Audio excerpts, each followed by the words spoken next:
PBLB by Paige, Gary, Mackenzie Davidson, and Daria Graysick. Miss Jamie is back and she has a new problem for us. She's created her course with only a couple of ways of assessing her students. She needs to incorporate an assignment that can demonstrate the student's knowledge about the course. Jamie needs to support the learning objectives that have been introduced and give her students a challenge with creating their own assignment as well as a rubric to go with it. Scenario: Jamie is a first-year teacher, still getting a better understanding of the real meaning behind assessment. She plans on having only 3 assessments given to her students to form the final grade, the first being a participation in attendance in class worth 20%, the second being a midterm exam worth 40%, the last being a final exam also worth 40%. She believes this division of assessments should be adequate for her course. Analysis questions.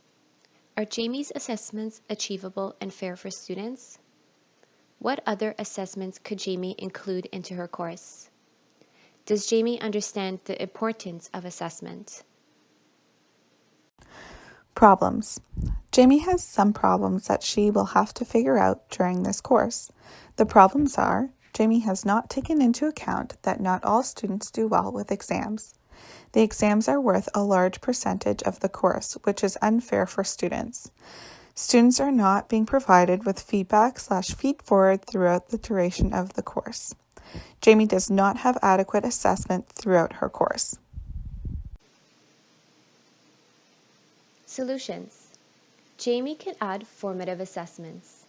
She can incorporate a blog and discussion boards so peers can have a sense of community. She could provide her students with feedback. Also, allow students to provide feedback and assess their peers' work during breakout room presentations. Jamie can create more forms of assessment with lower percent grade value, like short quizzes that show her if the class is understanding the concepts she has taught so far.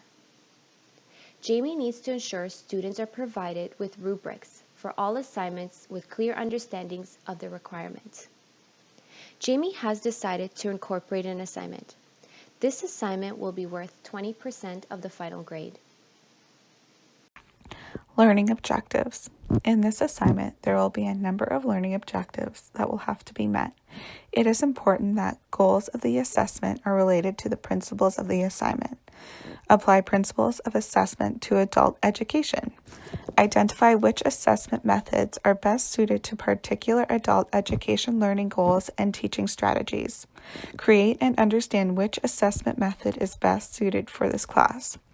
Find different ways to compare how assessment can be supported in adult learning. Understand the difference between formative and summative assessment and connect the findings to Bloom's taxonomy. Bloom's taxonomy will cover all 6 points within this assignment: knowledge, comprehension, application, analysis, synthesis, and evaluation. This will allow for deeper thinking and connection with the topic. Incorporating our rubric. While designing our rubric, we took into account the learning objectives that we have covered in Miss Jamie's course. We covered describe the scenario along with stating the problem, provided information, solutions, and resources with connection to the course, provided accurate and relative references, answered questions knowledgeably, and visually appealing and organized and structure.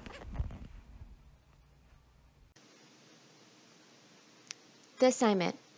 In week 5, students will be put into breakout rooms and present a 1-page brochure handout on one of the following topics: formative assessment, summative assessment, or rubrics. Students will be required to present to their peers, provide a rubric with feedback for each peer that also presented, hand it to the professor for feedback, post their brochure on Blackboard discussion, and comment on 3 other peers' posts. So here we have an example of the completed assignment. This student has chosen to pick the rubric option and make a handout for the purpose of rubrics and the importance of them. So some things to remember is to add a lot of detail. Sources are always good. Use visuals. Relate to the findings. Find examples for your question and A and for your presentation. Be creative. Explain your thinking. So don't just put one-worded things. Make sure we all know what you're saying. This is a handout for people, so make it as if you don't know the audience and the audience doesn't know you. And reflect on everything that we have covered. Here we have some resources for you. They are all YouTube videos giving you a little description and a little more insight on formative assessment, summative assessment, and rubrics for assessment. The synthesis questions we have to leave you with are: why is assessment so valuable? What is the importance of feedback? How can rubrics extend your thinking? And where can you use this assessment in other parts of learning?